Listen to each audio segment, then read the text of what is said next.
Welcome. Hi, I'm Judy. Today's topic is how to shift from your negative body image to a positive body image. And I've got three amazing body confidence coaches with me who are going to give their stories and also some really awesome tips. And I'd like to introduce Sandy and Sara, my colleagues. We met through the Self Esteem Facebook groups that I started. And I just want to mention that this is such a great way to meet people from all over the world. And we found out we're on the same page. We call ourselves the Self Esteem Coaching Trio, and we're about service to help people with self-esteem. Also, we're going live into Jiva Salerno's group, Over 40, for women who are fearless and free. And we're really happy to be here. I know you're going to get a lot out of this discussion today. So thank you, Jiva. And, one thing I know about each of you on the screen, having talked with you individually, is that we all share a story of tough times and some pain and some struggle. What I've discovered about each of us is that we found something in our lives that made that switch happen from the negative to the positive, and that's why we are coaches. So I hope that when you talk about yourselves today, you will mention in your stories what that switch was, if you remember to do so, that took us from the darkness to the light, I guess I'd say. And I think we also share, having heard your stories, this discovery of the power of self-love, man. This is our mission, all of us, to share what we've learned. And it's just really an honor to be here. It's an honor to be here with each of you. So welcome to our audience. And Theo, I'd like to introduce Theo. Theo Bierman, he's coming from Johannesburg, South Africa today, and it's 9 p.m. there. So thank you, Theo, for making that effort. And Theo's a men's coach, but he's also got a couple of little boys, so he's proud dad and father. And the words that I loved out of your bio were that you're committed to discovery and transformation. And Theo's been a recovered drug addict for 7 years, clean. And that's part of the tough times I know you're going to tell us about. But what I noticed is that you said you'd undergone intense personal extraction and transformation. And I know you're going to describe that word. I've never heard that, but I think I know what you mean. And specifically, men's coach, finding that it's the lack of self-love that, men or women, that's our bottom line issue, I think. He's an Ironman coach and a personal development coach. And I'll let you take it from there, Theo. Wonderful. Awesome. Thank you. Thank you, Judy. Thank you, everyone. So I'm just going to go and share my slides, if you don't mind. Yeah. Now that I've gone full screen, I actually can't see anything but myself. So can you all confirm that you can see my front page of my Yes. presentation, and it's Yes. all big and it's good to go? Yes, okay, it is. Wonderful. Okay, so if anything doesn't look like it's flowing, please let me know so I can. I will, surely. I can tend to it. Thank you. So, hello everyone. Again, my name is Theo Bierman, and I'm coming to you from all the way in South Africa, Johannesburg. It's 9 p.m. for me, and I'm honored and grateful to be part of this panel discussion today. I'm bringing a very personal message to this panel discussion based on a transformation that I have gone through in my life, which has resulted in massive improvement due to massive change in behavior, both physically, mentally, and of course, emotionally. So thank you for your time, and thank you, Judy, for including me. So before I talk to the point of body image confidence, in my view, I just want to take a few moments to explain what I do. So as Judy mentioned, I am an Ironman coach. I got involved in triathlon many years ago as part of my transformational journey. I didn't start off as a coach. I started off as an amateur triathlete. as a normal working professional, and got sucked into the world of multidisciplined endurance sports. And then later on in my journey, as my journey evolved, I transitioned into coaching because of an incessant need to help others in their transformation. So, I still take part in endurance sports myself. I enter as many races as I can, now COVID permitting, of course. And I believe I'm a better coach because I practice what I preach and what I put out there. I hold various certifications ranging from being a certified Ironman coach, together with being a level 1, soon to be level 2 accredited coach on Training Peaks. And I also hold a small certification in nutrition. In parallel to being a sports coach, I am also a KBB coach for Dean Graziosi and Tony Robbins. So for those that don't know what KBB is, it stands for Knowledge Broker Blueprint, right?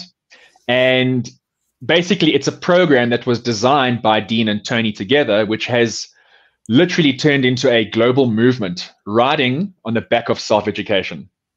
So I help facilitate virtual workshops with the mastermind team, and I help people uncover the most unique part of themselves and turn it into a online offering. Now, that is a very, very short version of what KBB is. It's much more than that, but certainly not the point of why I'm here today. I am very proud to be on their team, and I'm very proud to be an Ironman coach because both are huge parts of my journey. But there is another part of my story which is far more important. It's the reason why I get out of bed every morning, and the reason why I am able to get out of bed every morning.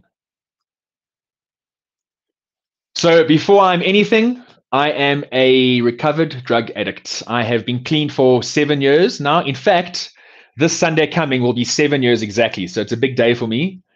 And because I found recovery 7 years ago, I'm able to be a proud husband, a proud father, a proud coach, and to be part of this panel discussion today and share my view on today's topic with humility and a lot of vulnerability. So I'm known as Coach TRC, and TRC simply stands for Theo Recovered, and that is something that I'm very, very, very proud of. So I'm here today to talk about my view on body image confidence from my perspective as a man to other men. I have coined a phrase called the Today Man, okay? And I've designed a course for the Today Man. Now, you can't see me, so I'm going in inverted commas there with my fingers, but it's called Under Your Influence, and I would like to use the principles and the fundamentals of Under Your Influence to address the position of body image confidence, right? So ultimately, men, especially around my age, middle-aged, I'm 42 years old, we suppress very similar attributes, which are represented in different ways according to our lifestyles. But mostly it's the behavior used to deal with a very weak positive image that we have of ourselves. And because of this, we end up not really having any clarity on where we are, where we want to go, and we certainly have no idea how to get there. So when a today man gets to his 40s, he is absolutely frantic to get his body back into shape, and he feels like he's lost so much time and starts scrambling for ways to regain control, both externally and internally. And therein lies the problem. It's this constant struggle between external versus internal representation of ourselves, and there's no alignment between the two. So, if the today man had a better handle on his own view of himself, in other words, his self-love, then he would spend less time worrying about how he looks and more time worrying about how he feels.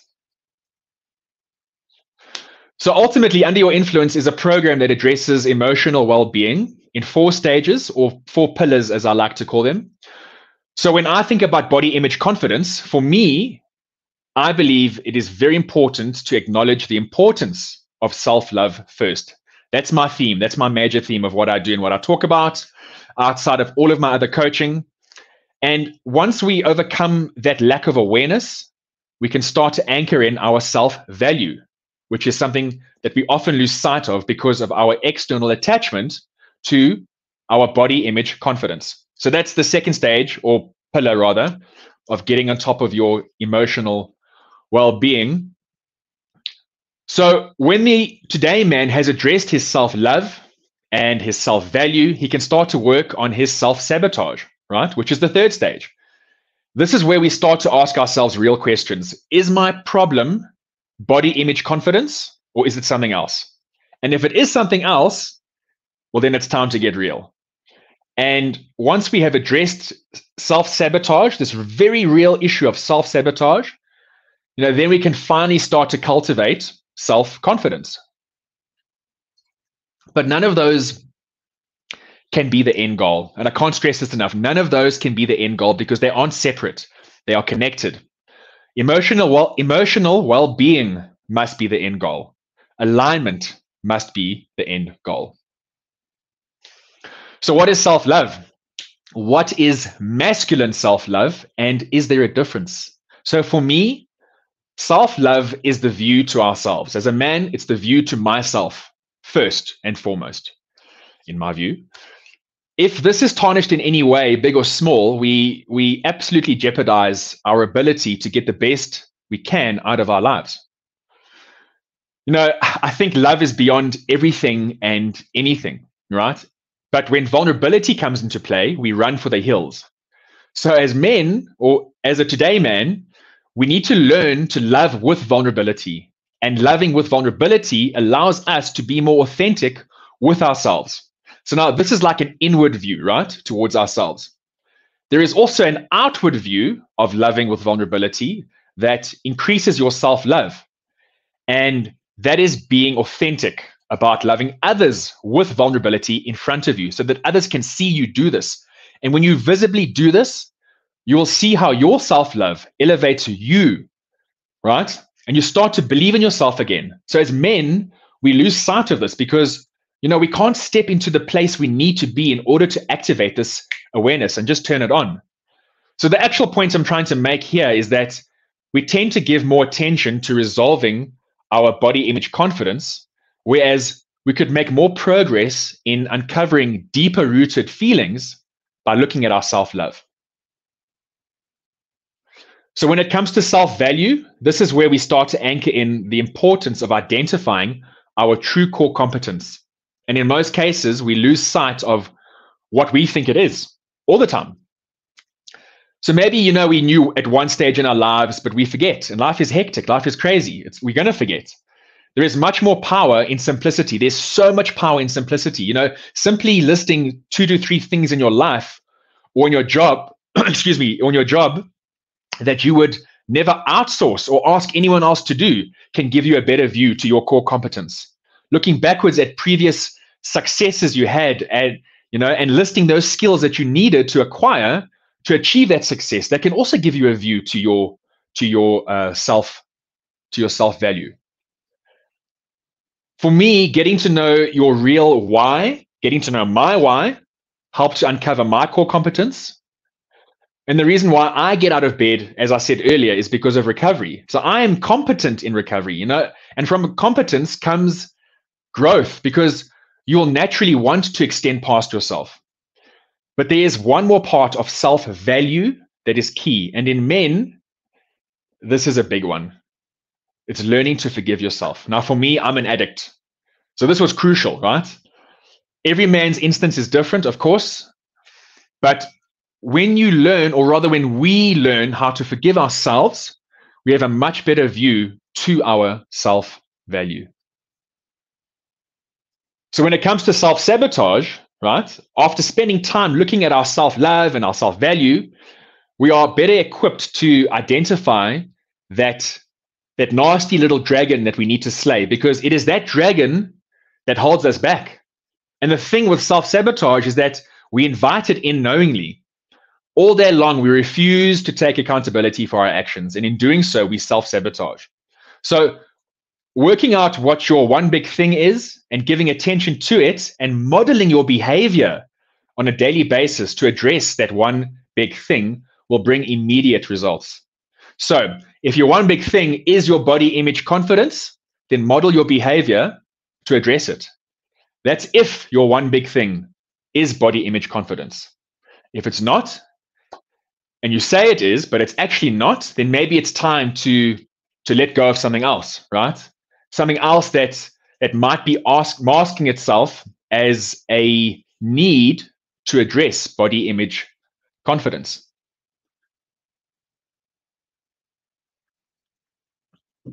And then lastly, sorry, just drinking some water. And then lastly, and very simply, cultivating self-confidence, right, becomes much easier. If you can be intentional in what you want, you will build confidence in standing up and telling the world what it is you want, what you actually want. If it's still to strive towards better body image confidence, then so be it. Just make sure that you are conscious in your visualizations. Visualizations are so powerful, right? After you've learned to be intentional in what you want. And from that point, you can create a plan and execute that plan because the plan is aligned. Now, if you recall earlier, I said that alignment must be the end goal and not achievement. Your emotional well-being needs to be aligned to this belief. If you find alignment with yourself and you bring balance to your self-love and your self-value and your self-sabotage and your self-confidence, you will naturally achieve. Now, there are other ways to bring balance to these four elements of emotional well-being, and they are meditation, nutrition, and exercise. Now, please note that I put exercise last. I wholeheartedly, even as an Ironman coach, place meditation and nutrition before exercise. So if you want to get on top of your body image confidence, look to meditation and nutrition first before exercise. You will be surprised at what comes to the surface when you constantly meditate and spend time in silence. You know, your brain is part of your body, and therefore so are your thoughts by extension. So when you slow down and keep your body still for long periods of time, your brain will reflect your body and it too will slow down. And when your brain finally slows down, you can listen to your body and the signals that it gives. And one of those signals is self-love. And more importantly, the need to cultivate more of it. This is gold. And I spend a lot of time on those first two topics. Well, in fact, I spend a lot of time all three, obviously. But so I wrote a book, or an ebook rather, called 10 Critical Steps Before Any Personal Development. And it's a reflection of the things that I do on a daily basis that are a direct result of going through my transformation and applying everything that I talk about. So in my opinion, these are the 10 steps that a person should be willing to go into before embarking upon any personal development course. They are important, I wholeheartedly believe, important components that get addressed and can bring so much value if you take them on board. So everyone is welcome to a copy. It's a free ebook and it can be accessed at the link you see on the screen below. Please feel free to take a photo if you want with your phone, or we'll make it available in the chat afterwards.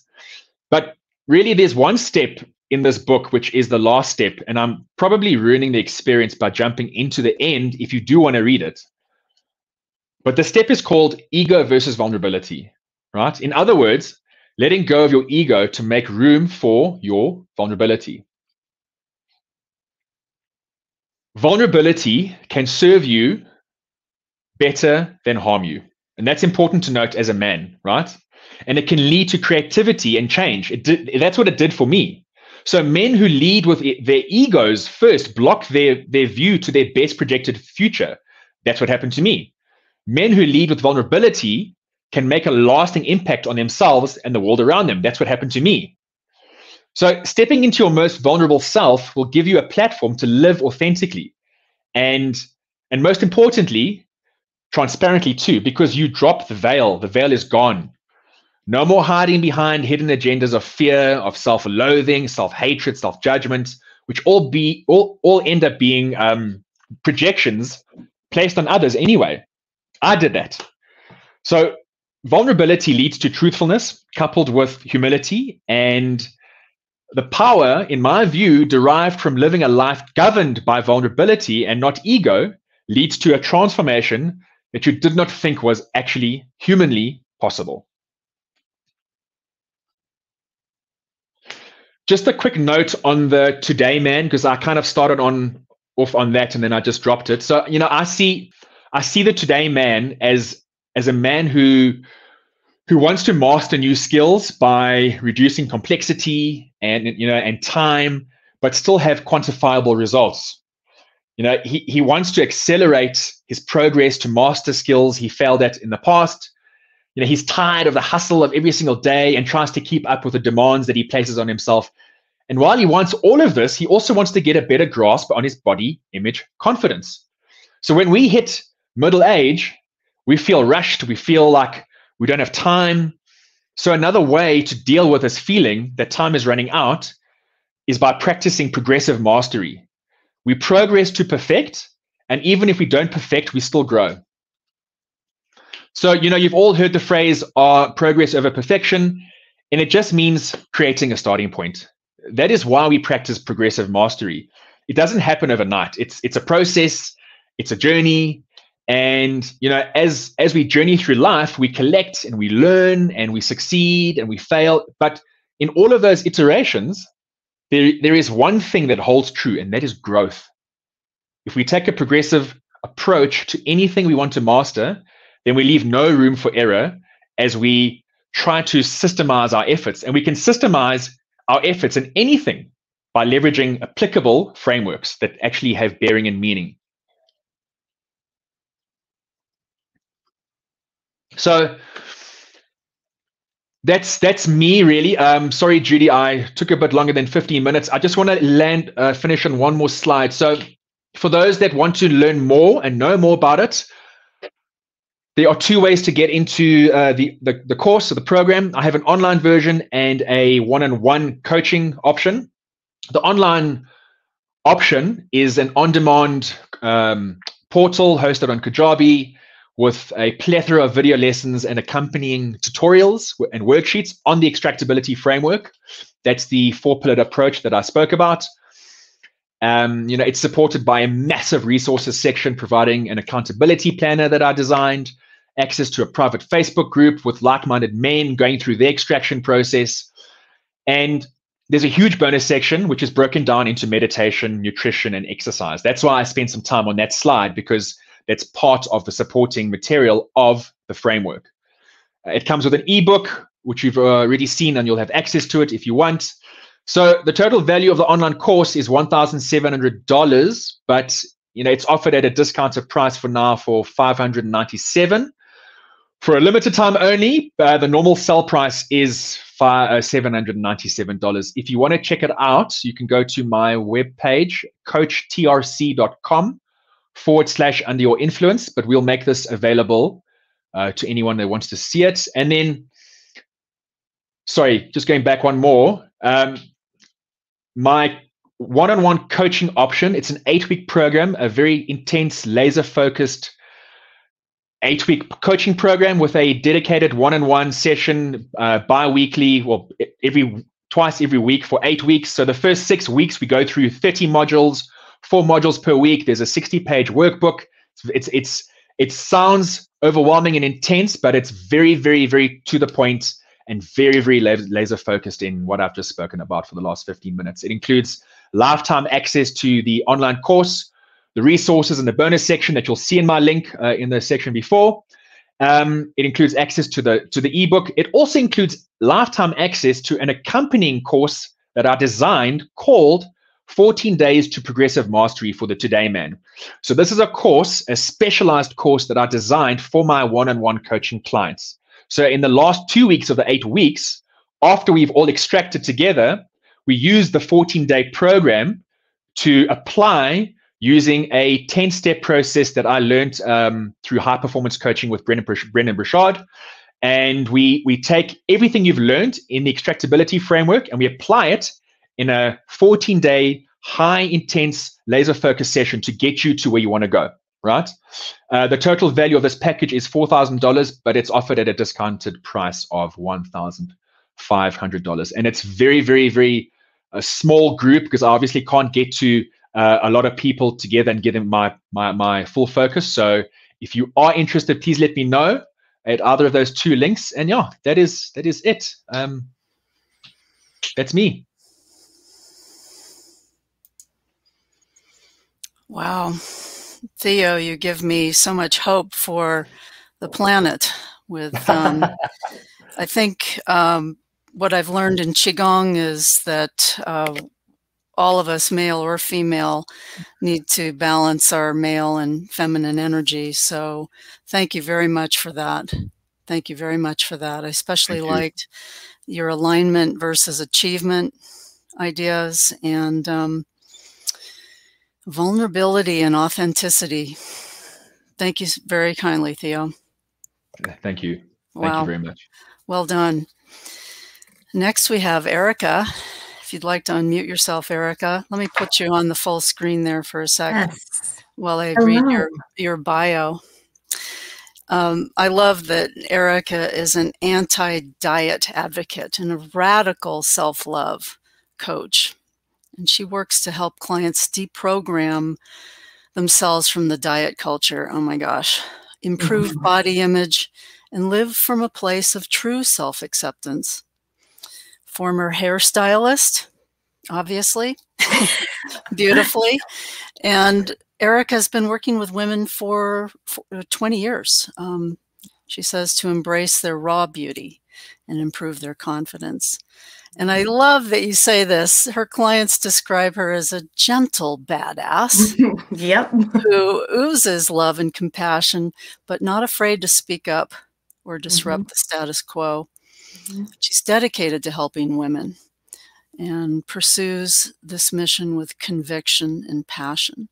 Love to hear your story, Erica. Yes. Thank you so much for having me. This was like the perfect example of how the universe just kind of brings people together, because Melissa, who connected us, is somebody that I met in my Facebook group. And she, speaking on vulnerability, very vulnerably reached out to me to apologize for some comments she made in my group that didn't go over so well. And now we formed like a really close bond. And that's how Judy and I got connected. So the power of vulnerability is real. Yeah.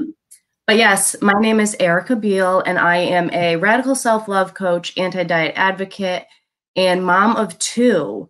And I will say that my big, like, oh my gosh, what am I doing with my life, came when I had my daughter, because I had spent my entire life on and off diets, painfully shy. Like, I was the kid that would not raise their hand in school. Not because I didn't know the answer. I'm actually very intelligent and did very well in school, but I didn't want people to look at me. I was just horribly uncomfortable in my skin.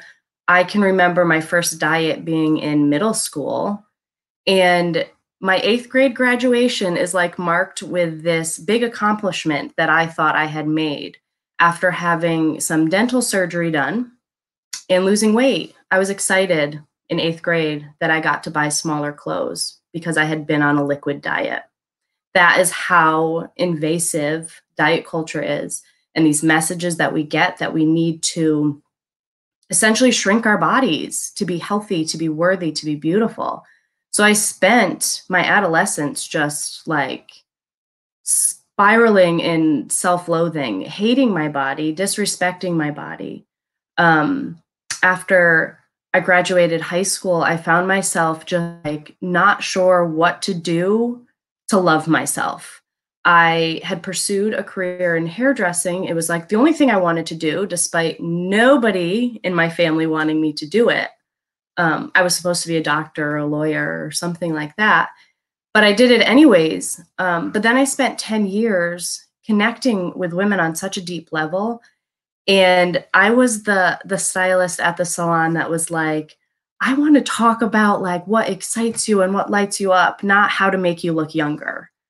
And for me, it was a tough period in my life because here I was horribly uncomfortable in my own skin in front of a mirror, day in and day out, listening to conversations about Botox and plastic surgery and how to look younger and covering gray hair. And I mean, the back room of the hair salon was constant diet talk and food shaming and talking about going to the gym. And when you didn't, you'd feel guilty. And it consumed me. I left that career when I got diagnosed with rheumatoid arthritis. And that was like the height of my like body hate. I had suffered a miscarriage about a year prior. I went on this huge journey trying to figure out why I was in so much pain in my joints that doctors wrote off as, oh, you do hair, of course. But I knew something wasn't right. But it all came to a head when I got this diagnosis and I couldn't handle the pain anymore. And I left my career.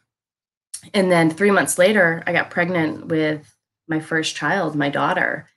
And the discomfort in my body was at an all-time high. Not just the physical discomfort, the weight gain for somebody who had spent their entire life like actively working really hard not to gain weight because we're told that's the worst possible thing you can do. Being pregnant just amplified it. And I honestly hated every minute of it. And I swore I wouldn't have any more kids. And it was because I didn't want to gain weight again. And after I had my daughter, I slipped into a pretty deep depression and anxiety postpartum. Felt really lost. Like I couldn't carry on a conversation with anybody. Like I had nothing. Like, who am I, to the extreme? Because I had left my career and I found myself home with this baby and not knowing what to do. Hating myself, stressed out, really disconnected. And I looked at my daughter one day. She was about 8 months old.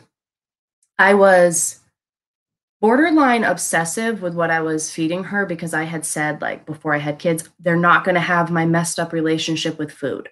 Like that, it was not going to happen. I didn't even think about my body, but with food. So I was obsessive with making sure she was only eating like organic homemade food. And meanwhile, I was just spiraling farther and farther into like the abyss of who am I? What am I doing? And it hit me in that moment. I was like, she's not going to be a baby forever. Like I need to set an example for her. She's going to start asking me questions. How can I expect her, to live this empowered life if I didn't even know what that meant? So I decided like something's got to give. And I was just open and curious. And I decided to like stop worrying about my weight and to stop going on diets. And I had no idea that that was going to open me up into like this huge, massive world of opportunity, because the mental real estate that was taken up by counting calories, counting points, going to the gym 2 hours a day, 6 days a week before kids, pretending that I liked it, fighting through the pain, and all of the feelings of just like self-hate, that took up a lot of brain space. And when I finally broke through all of that, it was like, oh my God, I can do anything. I can do anything. Like I have important things to say and life is exciting. And I'm not just a mom who hates her body. And then when I got pregnant with my son, he's 16 months, it all kind of came to a head, because in the midst of that first kind of aha and transformation where I thought that I was making peace with food and my body, in reality, I had lost weight in that transition after having my daughter. And that's why I was so comfortable in my skin, because I was finally the size that I had spent so long trying to be. Meanwhile, I was not allowing myself to eat after 7 p.m. I was not buying certain foods because I was afraid to eat them.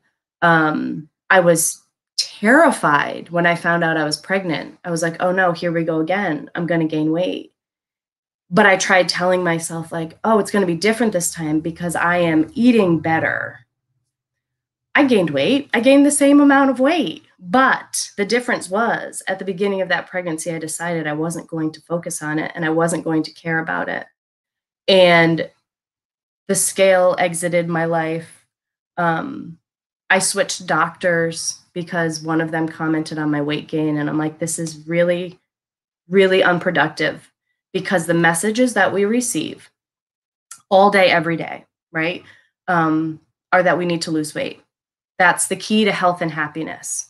So you might think like one message here or there isn't a big deal, but diet culture is just that. It is woven into the fabric of our society. Messages of thinness being the ultimate goal that you have to strive for, which in turn oppresses and shames people in larger bodies. So it's this whole idea that we need to lose weight that is keeping people trapped and stuck on this cycle of self-loathing because diets don't work, right? When we actively and intentionally lose weight, oftentimes restriction is involved, right? When you go on a diet, you are restricting in some way, shape, or form, whether it's cutting calories, intermittent fasting, cutting out food groups, whatever the food group of the moment is that we're supposed to be scared of, right? We're restricting. And when you restrict, it sends the message to your body that like, oh my gosh, there's a famine, right? There's not enough food. When am I going to ever get food? Because we're wired to survive. Our bodies are really, really smart. So if we're not feeding it what it needs because we're trying to lose weight, it goes into like survival mode, right? Which shuts down, major systems and functions like digestion and your reproduction system, like because now you're preserving your energy because you're in a famine, it's a crisis, and your body's on high alert. So what does that do? It keeps you hyper focused on food because your body's like, oh, I need it. I need it. So while you think you have a problem controlling binge eating, chances are it's restriction that's the actual problem. That's keeping you so focused on food that when you actually get it, you can't stop eating it. Or the language around emotional eating and how it's bad. Like we're all emotional eaters. Every human is an emotional eater because food does bring emotion. It does calm the nervous system. It brings joy. It brings pleasure. But we're so programmed to believe that we need to fear food, right? With using language like good, bad food. That puts a moral value on the food. So when you're eating said bad food, you are now thinking, I'm a bad person, because that's the message you're getting. Even talking about clean food, that implies that other food is dirty, right? And if you're eating it, you're bad, you're wrong. If you're constantly telling yourself that, it just matters your self-esteem, right? Every time you eat a piece of birthday cake. Like, what is life without birthday cake, right? To bring us joy. Food should be pleasurable. But diet culture takes us so far away from that and so far away from our own self-trust. We think we can't trust ourselves, whether it be around food or to take care of ourselves. And you think that like, oh my gosh, my body changed. I gained weight. I had a baby. I need to bounce back. There are who have babies and within like the first couple of months when they should just be resting and recovering and tending to their baby and themselves are more focused on trying to bounce back and lose the weight because that's what we're told we need to do. And that's how I felt, after I had my daughter. And I felt like I didn't want people to look like I let myself go, which is why I choose not to wear makeup. And I very purposely don't wear makeup. Anytime I do a live, anytime I do anything like this, like I shared with everybody before that, I didn't shower today. And I'm not like gonna not show up because I have 2 kids and the shower just didn't happen, right? Because I've done the work to separate myself from these really, really messed up beauty standards that have women especially spending all of their time and their energy and their resources chasing this ideal, right? Taking us away from our true essence and who we truly are, making us afraid to be seen and to be heard, right? Literally keeping us small in the pursuit of shrinking your body. When we know that 98% of people who lose weight on diets will gain the weight back and then some. So all of these rounds of restriction then lead you to gain more weight over time. And your weight set point gets higher. So when you go to the doctor and they're like, well, you've gained weight, and they send you home with a prescription for weight loss, it's keeping you trapped in that cycle, right? We need to get to the root of the body shame and the trauma. Like we all carry trauma, and we carry a lot of trauma around our experiences with our body and our body image. And that stays with us and permeates into all areas of our lives.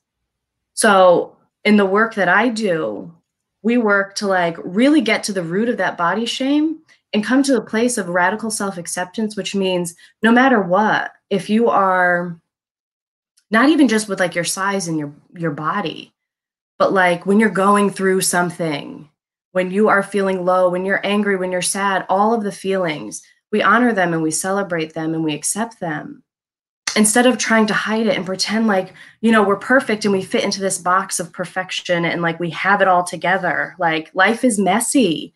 And when you get to that place of radical self-acceptance, you don't let that messiness stop you. And you begin to see past your body. And what's really important, I'll get into my tips now. Really, really easy things you can do to start right now improving your body image and the way you view yourself. If you're on social media for any length of time, which if you're here watching this right now, I'm assuming you are, be really intentional about your newsfeed and curate it. There are accounts, especially on Instagram. Instagram's a great place to be in the body positivity world. There are accounts where people are showing bodies of all different shapes, sizes, colors, and abilities. You need to diversify, right, what you see. Because right now, the mainstream, what we see is the ideal body. A thin white body is the ideal body that you see everywhere, right? So if we start exposing ourselves to bodies that maybe look like ours or that don't fit that standard, you start to feel less like something's wrong with you. When you start to see the diversity of bodies and celebrate them and see the beauty in them, it allows you to then turn in and be like, okay, all right, maybe I can see the beauty in myself too, instead of that one visual, right, that we all have of what we should look like and how we should act. So that's like number one. And unfollow pages and people and accounts that make you feel bad about yourself, right?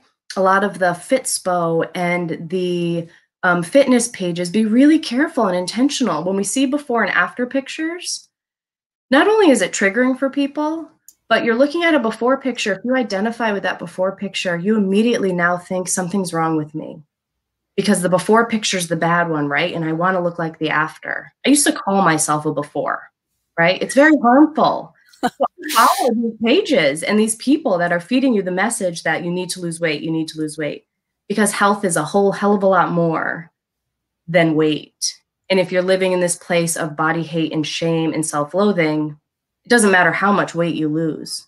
Your health is still not going to be what you're hoping for, right? Until we address the deeper stuff. That's so true, Erica. That is so true.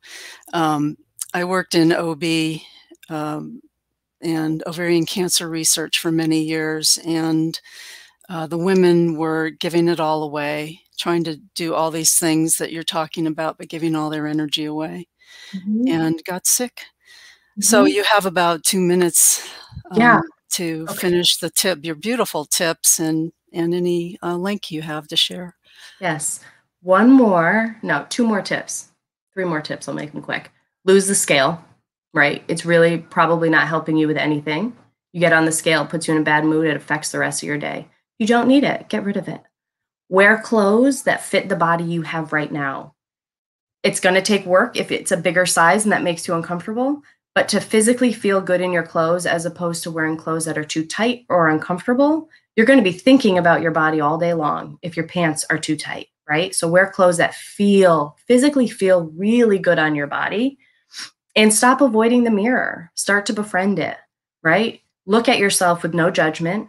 Intentionally look at yourself with no judgment, and look at all of you and start looking at sides of you and angles of you that you've otherwise like been afraid to look at or ashamed of.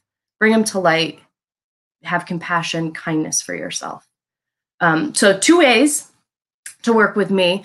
I have a few spots open for one-on-one high-level coaching where we will work together for 6 months. And it's so much more than just body image. It's really coming back to self-trust, to deepening into your intuition, to realizing that there's a whole world of opportunity for you and that you have so much magic living inside of you.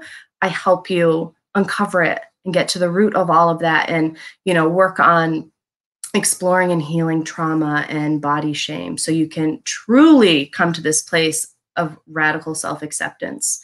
And I also have a 4-week digital course that's all self-paced. It's for 30-minute videos, really digestible, really easy. I like to keep things super simple. There's also a private Facebook group that goes along with it where you get to practice being vulnerable and being visible and being seen, supported, and loved. Because when we feel supported, seen, heard, and loved, everything changes, right?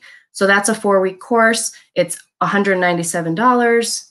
I'll leave the link for it. It's super impactful and has been changing lives already. So thank you so much for having me. I hope you all find some of these tips helpful. I'll say, wow, those are incredibly valuable tips. I have a comment here for both Theo and Erica. I really like the focus on internal value going inside. So thank you both. Extremely valuable discussion here today. I'm really looking forward to hearing Heather. Let me introduce Heather. Let me put you on full screen, Heather. Welcome. Heather, many certifications, and I concur highly with these collection of certifications that you have. Holistic health practitioner, yoga instructor, an avid marathon runner, wife and mom, 2 kids, and three dogs. You know, I like when I read about your bio, Heather, that you said as you work with people, you look at their uniqueness, whether it be your nutritional counseling or the fact that, you know, our mind-body connection is also unique. And I know everybody's looking forward to hearing your story and how you made that switch from negative to positive or dark to light. So welcome, Heather. Oh my gosh. Well, thank you so much for having me, and always a work in progress, right? So we're never finished with the work. But yes, so I am a holistic health practitioner. I have studied holistic nutrition, and how I kind of got here was always an athlete. Swam in high school, swam in college, but it really just came naturally to me. I didn't really think about what I was putting in my body. And it actually ended up becoming more of an abusive sort of relationship where I pushed my body hard, but I never really took care of it. The gift of youth, right? So working out had always been a part of my life. Can't always say it was always the healthiest. I also have a boy and a little girl, Haley and Jacob, 11 and 9. And it was really after my daughter came, they're 2 years apart. You know, I got caught in this cycle of overworked, giving myself away to everybody and not taking care of myself. You know, and there's only so much you can do when you don't support your body. Your mental game suffers, your physical game suffers. And then the last kind of like emotional tipping point for me was my dad got sick. And, you know, what did I do to cope with that? I did not take care of my body. I instead had a little too much wine and ate too much garbage for myself. So, and that was garbage for me that did not make me feel good. So I would continually wake up in the morning and my body was just not thriving. I was lethargic. I didn't feel like doing anything, really sort of in this cycle of depression. So, you know, we've all heard it, sick and tired of feeling sick and tired. I knew that there was a whole world out there of knowledge and power that I need to tap into to help my body feel better. And it really started up here for me. So hit the books, learned what I needed to do about the human body and what was going to make me thrive, and started making changes. And the better I felt, the more I wanted. The more I wanted out of life, the more I wanted for my family. You know, the more that I wanted for people I didn't even know. I was like, oh my gosh, people can feel this way. No one should feel like how I felt. And then I started this mission to myself of talking about it with my girlfriends and talking about it with people I didn't even know in the grocery store, you know, talking about it, you know, at the pool in the summer. People don't talk about this stuff, and so it sort of sits and festers. And so by being open about our struggles and being open about what we need to do to support our bodies, it brings a sense of community. And it also allows you to say like, hey, I'm not okay, which people really have a problem with. So, and like my two colleagues in front of me have said, if we don't deal with the stuff up here, you can drink all the green juice and you can run all the miles and you can lift all the weights and run all your races and do whatever, but you're just not going to be healthy. So the goal for me is to help people find what makes their soul thrive, because if your soul is thriving, your body will respond. And you will feel the best you've ever felt. And who doesn't want to feel like that? So I'm looking at the time, so I'm going to jump into my tips here. I think it's super important when you wake up in the morning to say to yourself how proud you are that your body has supported you throughout the entire day yesterday, and you were ready to take on today, right? Because we're so much more than our physical attributes. Here. You know, our liver is like jamming, trying to support us. Our kidneys, your digestion, you know, all of your cells in your body are constantly working for you. And that's what needs celebration, because that's what helps our bodies feel good. That helps us pick up our children. That helps us support them with their homework. That helps us read the book we're dying to read. You know, if we're not supporting ourselves physically and doing the things that help our body thrive, we can't get to the stuff that makes our soul happy. And then you're stuck on the hamster wheel, right? So start focusing on what your body can do for you to get you to where you want to be with your goals and your dreams in life, right? The other thing is we need to kind of revamp this whole, in my opinion, vision of self-care, right? Right now, especially with the pandemic going on, you're constantly seeing images of self-care. What is that? A bubble bath, a chocolate bar, a face mask. You know, really self-care is saying no to something you don't want to do. Maybe it's setting a boundary that you've never set before that you know isn't going to make you feel good, but you felt this way that you had to do it anyway. It's meal prep. So when you were tired, you come and you give your body food that makes your body feel good, because that is really what's going to help you manage your stress, make you smile, make you do the things, again, that your goals and your soul is asking you to do. And also go to bed. So huge tip, go to sleep. Sleep is so important for us, for our mental and physical health. Yes. And if you're exhausted, the negative self-talk is going to come because you're going to be so flippin' tired. You're not going to have the mental capacity to handle anything else. And again, you're going to be back on the hamster wheel. You're exhausted. So you're going to immediately jump to the negative self-talk because you're too tired to get yourself out of any kind of hole that you might have fallen into. I'm also a firm believer of mantras. Take 2 minutes when we're done here and write in your notebook, free write. I mean, no one's looking at this. This is for you. Just write, free form, dump it out. Things that make your soul happy. That's all you got to do. It could be a pretty picture. It could be a pen that you like. It could be a certain tree in your backyard. It could be your children. When you're done with that list, think about what your mantra could be for you to help support you every single day. Because when you feel good about yourself, your body will respond. And I say that all the time. If you don't feel good about yourself and you're tired and you're not fueled correctly, it's just not going to happen. I mean, you know, it's just not going to happen. You're just not going to hit your goals. So write down things that make your soul smile, come up with a mantra for yourself. And when you get up in the morning, look in the mirror, look at yourself, tell yourself you're a flippin' rock star, and say your mantra. I am strong. I am creative. I am lovable. I am loving. I am talented. I'm a great singer. Whatever it is, concentrate on building yourself up first thing, and also write down 3 things that you're grateful for. And then my last thing I'm going to say here is focus on how your body is feeling. You know, as a community, we are constantly running for some reason.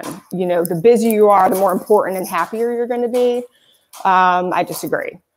We need to find times of quiet, of moments where you can sit and really reconnect with your body, because your body is going to tell you what it needs, but only if you slow down long enough to listen to it, right? So if you are constantly running, ironic because I'm a runner, but if you're constantly running and you don't take 5, 10, 15, 20 minutes to sit with yourself, you're not going to get out of any hole that you're in, whether it's food, alcohol, whatever, because you're not giving yourself a chance to get to know yourself, and no one's going to know you better than you. But the only way you get there is if you stop and take a beat and breathe. So that really is my big things that I want to take away from all of this for you guys, is to realize that you deserve to feel fantastic. The voice in your head that tells you that you don't deserve to feel good, you don't deserve to be at the top of your game, you don't deserve to wake up with a smile on your face, is a liar. That is not what you need to listen to. You need to start telling yourself, I do deserve these things. I do deserve to feel great. I do deserve to wake up with energy. I do deserve to feel happy. And by supporting your body, you're supporting your mind, which is going to make all of that come together for you.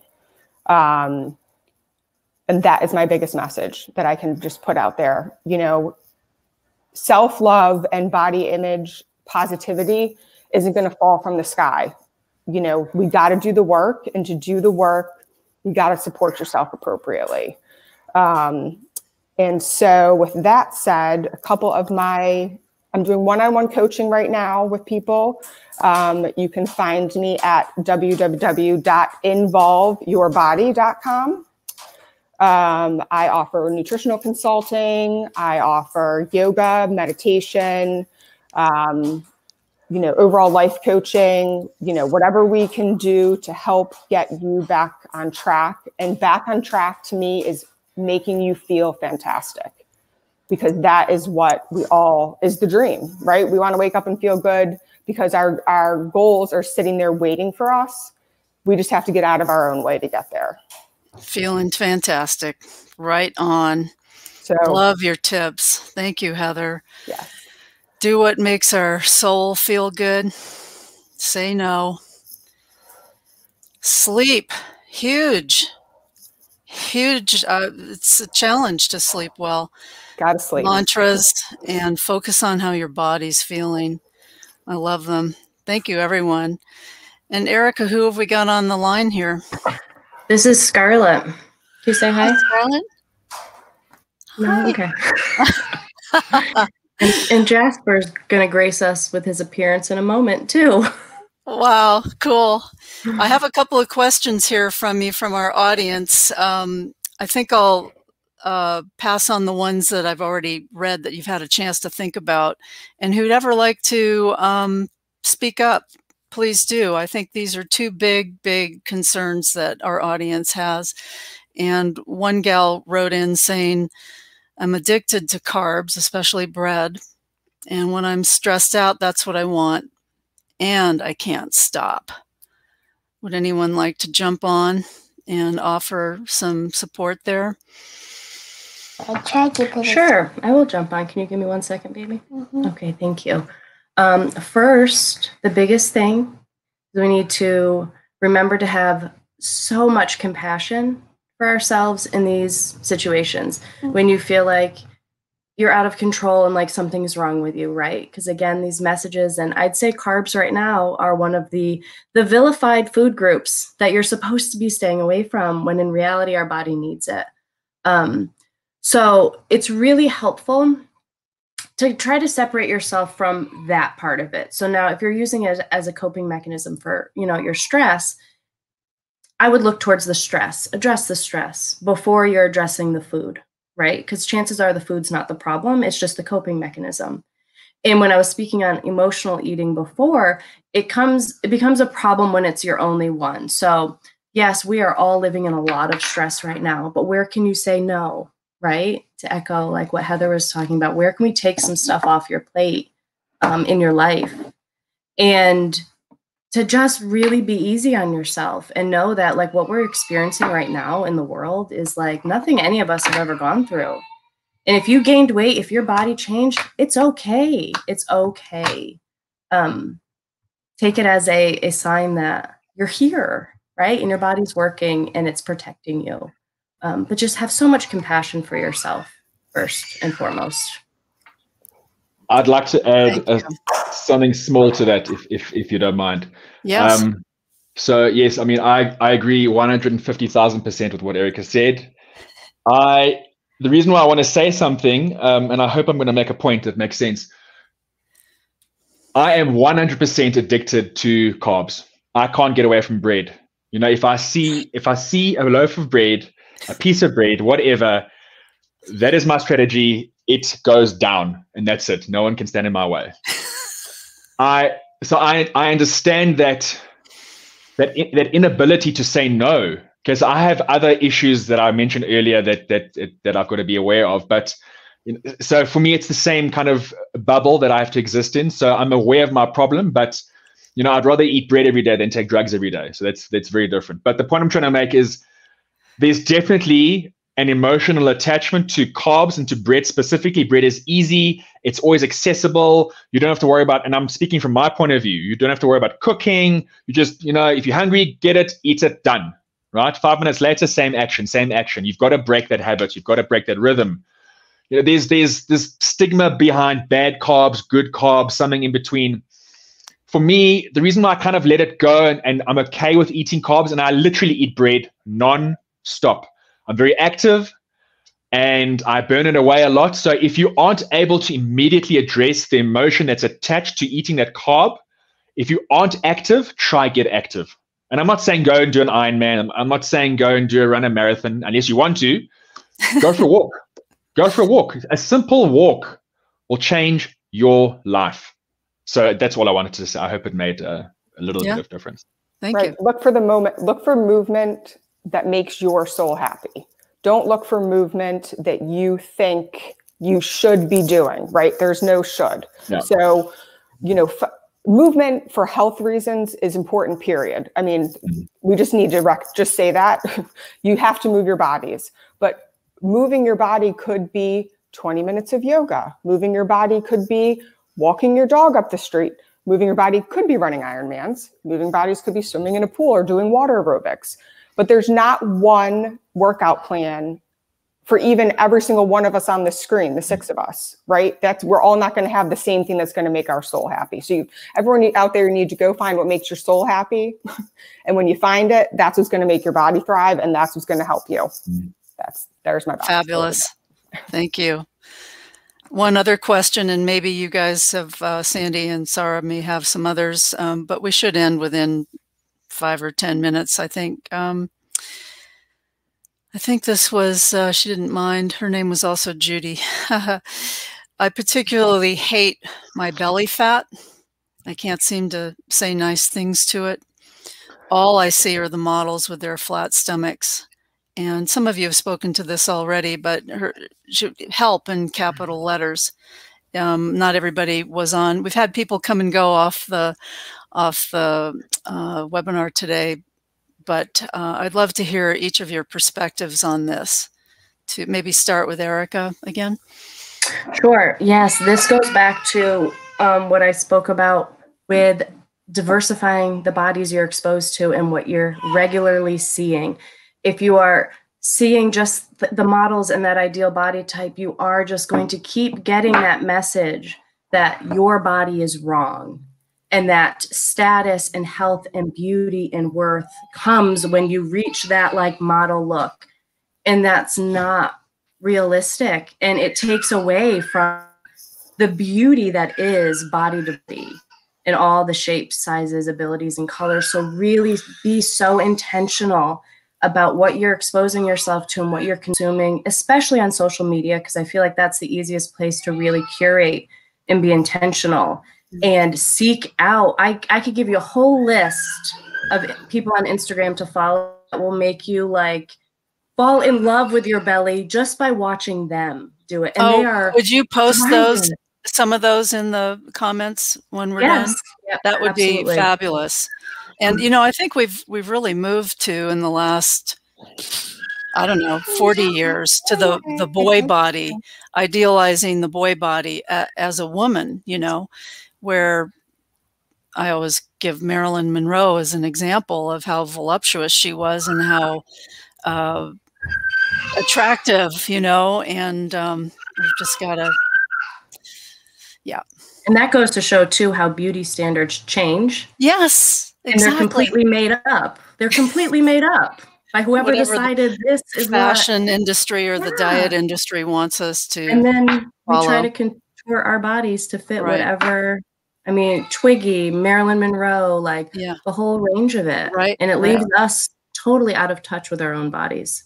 Yeah. And I think too, to shift mindset over, our bodies are capable of so many amazing things. I mean, even just if you sat down and wrote out the functions your body does every single day for just 24 hours just to get you through the day, you know, and focus on function and focus on how you feel. I mean, that to me is really where the power comes from. And again, by taking care of your body, you know, you can see what the body is capable of because it's truly phenomenal. It truly is. The only limits on our bodies and our mental capacity is the stuff we tell ourselves, right? So here. I mean, I'm 65. Switch. I like to say it. And 10 years ago, I had Lyme disease, and bacteria overload, paralysis, extreme pain, and I've never been more grateful for my body as it started to heal. And, you know, none of you have to look at this yet, but as we get older, you know, it's things start to change and sag and whatnot. And, you know, I would say loving your body as you get older, if you're sick or watching the changes happen there, it's more challenging. So if you can start to love your body now. And don't let age cap you. Exactly. I've never felt happier or stronger. I'm doing triathlons, I'm swimming, I'm biking, I'm running because I love it. It does fulfill my soul, not because any longer that my former husband wanted me to do it to stay thin. So, you know, turned it around. Yeah. And Theo? Can I just make two small points? I'm conscious of time, so I won't go on. Yep. So the first point is just to the person that asked that question, just remember the following statement. Where attention goes, energy flows. Or I think as Tony Robbins says it, where focus goes, energy flows. Whatever you give attention to consistently, your energy is going to go there. So you've got to break that. And Erica basically said this anyway. You've got to break that connection, that attachment, and change your feed. Absolutely, it's great advice. What I'd like to offer further on that point is, have you truly asked yourself, whose image is this? Is it your image that you need to have this certain body, or is it someone else's image? Someone else's desire of you to look a certain way?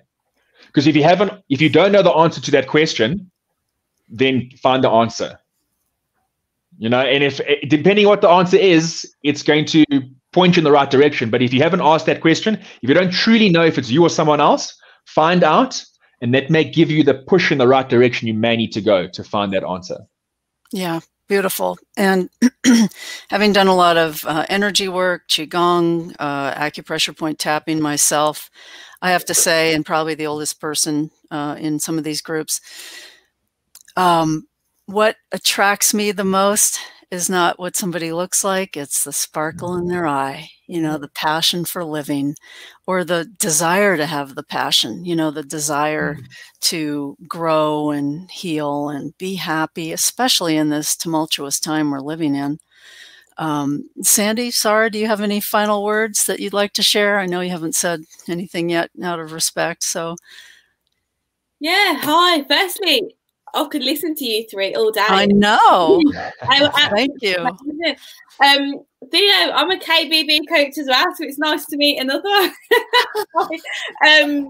So also what you said about ego versus vulnerability with men, I feel like that's such a powerful thing to say. And I think men definitely, we need to provide this space for men to open up more and talk more about, you know, how they're feeling, and kind of normalize men being vulnerable, because it's such a kind of taboo thing, but very, very powerful. Erica, I want to just ask a question. I know, well, there are certainly so many women who really struggle with the beauty standards that we're faced with today, especially with social media. What kind of advice would you give women who really rely on aesthetics, so Botox and fillers and this kind of thing? Because you know, I coach a lot of women, and it really is something a lot of women are really struggling to conform to these standards. You know, so for women who say, but I'm more confident with Botox, I'm more confident with fillers, you know, what would your response be to that? Yeah, that kind of echoes what Theo was just saying about getting to the root of whose voice is that that's telling you that that's what you need to look like. And a lot of this with the beauty standards especially, I mean, it's voices from every direction. So the important thing to also remember, though, is at the end of the day, we all have body autonomy. Like, you are allowed to lose weight, you are allowed to gain weight, you are allowed to get plastic surgery, do whatever it is that you want to do. But if you're feeling like this is what's giving me the confidence, that's a great opportunity to take a step back and ask yourself, like, am I doing this because I love myself, or am I doing this because I need to fix a problem, right? Do I see the wrinkles on my face as a problem? And again, is that my voice telling me they're a problem, or is it somebody else's? And if at the end of the day, you're like, I just like the way my face looks when I get Botox, do it. But if it's something that's fueling that need to fix yourself, well, I just heard a little echo, that need to fix yourself, that's when it can become harmful to your, you know, body image and to your self-image. So to really just check in with yourself. Great, thank you. Hey, Sandy. Hey, I just wanted to say that I truly can relate to Erica's story, because similar circumstances, I went through my whole life hating the way I looked. I didn't think I had any worth. And then I got sick and everything changed. And I had to start taking care of my body and loving who I was. 110 pounds later, let me just tell you, it wasn't exercise that I did. It was taking or changing the way I looked at what I ate and why I ate it, and became so consumed with being comfortable because I could eat a bag of potato chips, you know. And I just know that they have offered so many valuable tips today. But I do have one question from someone that they private messaged me. It says, how much body criticism is still considered healthy? Who wants to answer that one? My instinct is to say none. Like, we shouldn't be criticizing ourselves, you know. Think about how, like, I look at my daughter and my son. Do I want them thinking that way about themselves and their bodies? No, I want them to think they're magnificent. So we really have to allow ourselves, give ourselves permission to leave the criticism behind, and to, again, really get to the root of whose voice is that that's telling you those things. And do you really believe it? Because you wouldn't believe it if your best friend said it about themselves. Yeah. And our bodies hear the vibe of our words. Our bodies feel that energy. Absolutely. Well, thank you, all three of you. It's been a real pleasure to have you here. And please remember to enter your information into the comments. I will take, if you send them to me, I will send them into the over 40 group. So that's my pleasure to do that. Let's please stay in touch. And if there are any ways that Sandy and Sara and I can help you, we'd love to do that. So thank you Wonderful. for being here. Thank you Thank guys. you for including us. Been an honor. Wonderful. Take care. Thanks, everyone. Be well. Bye. Bye. Bye-bye. Thank you.